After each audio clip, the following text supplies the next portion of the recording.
രചന വിജയ് സത്യ. അവതരണം ഷാഹുൽ മലയിൽ. എഡിറ്റിംഗ് ഷെരീജ് പൂനൂർ. വെള്ളിടി വീണ പോലെ ബെഡ്റൂമിന് പുറത്തുനിന്ന് കതകിന് 4 ഇടി. സന്തോഷം ഞെട്ടിപ്പോയി. ഭാര്യയും പൊത്തിപ്പിടിച്ച് കിടന്നുറങ്ങാതെ എണീറ്റു വാടാ. എടാ സന്തൂട്ടാ, നിന്റെ സുഹൃത്ത് സജീവ് ഒന്ന് വിളിക്കുന്നു, പുറത്തിറങ്ങടാ നീ. പുറത്തുനിന്നുള്ള അമ്മയുടെ ഉച്ചത്തിലുള്ള ശബ്ദം കേട്ട് ഭാര്യ സൗമ്യയെ കോർത്ത് കെട്ടിപ്പിടിച്ച് കിടന്നുറങ്ങിയായിരുന്ന സന്തോഷിന്റെ കൈയൊന്ന് അയഞ്ഞു. ഒച്ച കേട്ട് കൂട്ടത്തിൽ സൗമ്യയും ഉണർന്നു. അവൾ ചുമരിലെ ക്ലോക്കിൽ നോക്കി. സമയം 6:15 വരുന്നതേയുള്ളൂ. ആരെ ഈ കൊച്ചുൾപ്പങ്കാലത്ത്? സജിയോ?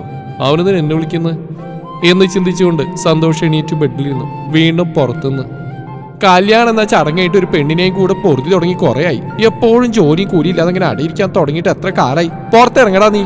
അവൻ എഴുന്നേറ്റ് പുറത്തേക്ക് ഇറങ്ങി. എന്താ? ആരാ? അത് അപ്പുറത്തെ വീട്ടിലെ സജി വന്നിട്ട് വരാന്തയിൽ നിൽക്കുന്നുണ്ട്, അങ്ങോട്ട് ചെല്ല്. നീ അവനോട് കടം വല്ലതും വാങ്ങിയിട്ടുണ്ടോ? ഏയ് ഇല്ല, ഞാൻ നോക്കട്ടെ.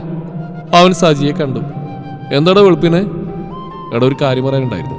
നിന്റെ ഫോണിൽ രാത്രി സ്വിച്ച് ഓഫ് ആണല്ലോ. സന്തോഷ്, നിനക്ക് ജോലിയില്ലല്ലോ. നിനക്ക് നല്ലൊരു ജോലി എത്തിയിട്ടുണ്ട്, അത് പറയാൻ വന്നതാ. ആണോ? എന്താണ്? ടൗണിൽ അച്ഛൻ്റെ സുഹൃത്തിൻ്റെ കമ്പനിയിലാണ്. അവിടെ 2 പേരെ വേണം. എനിക്കും നിനക്ക് ആ ജോലി ചെയ്യാമെന്നാണ് അച്ഛൻ പറഞ്ഞ്. ഇന്ന് ജോലിക്ക് ചെല്ലാനാ പറഞ്ഞേക്കുന്നത്.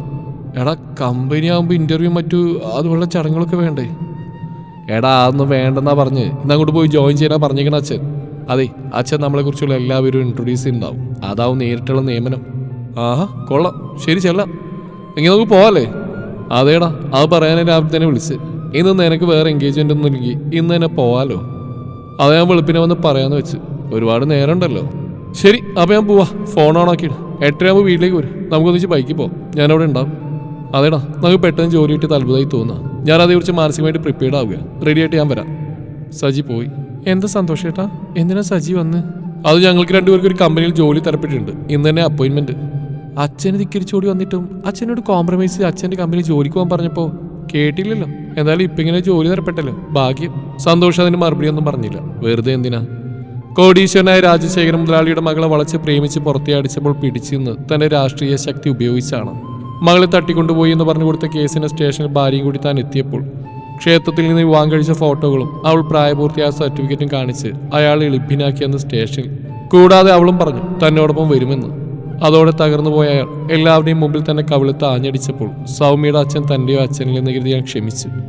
എങ്കിലും പാർട്ടിക്കാരുടെയും നാട്ടുകാരുടെയും പോലീസിന്റെയും മുമ്പിൽ വെച്ച് തനിക്ക് കൊണ്ട ആ തല്ല് തന്നിൽ നാണക്കേടുണ്ടാക്കി.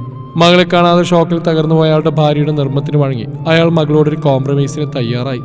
തനിക്ക് അയാളുടെ കമ്പനിയുടെ മാനേജർ പദവി വാഗ്ദാനം ചെയ്ത് തന്നെയും കൂട്ടി വരാൻ മകൾ സൗമ്യയെ നിർബന്ധിക്കുന്ന കുറേ നാളായി.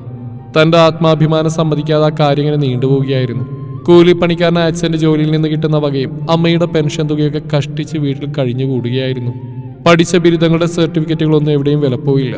അത് ചൊല്ലി ഭാര്യ സൗമ്യയുടെ വഴക്കെന്നും കേൾക്കുന്ന പതിവാണ്.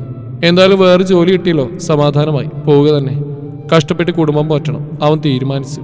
അവളുടെ ചോദ്യത്തിന് ഓരോന്നും പറഞ്ഞ് ഇന്നത്തെ സമാധാനം കളയണ്ട. സന്തോഷം കൂട്ടുകാരൻ സജി ആ കമ്പനിയിൽ ജോലിക്ക് പോയി തുടങ്ങി.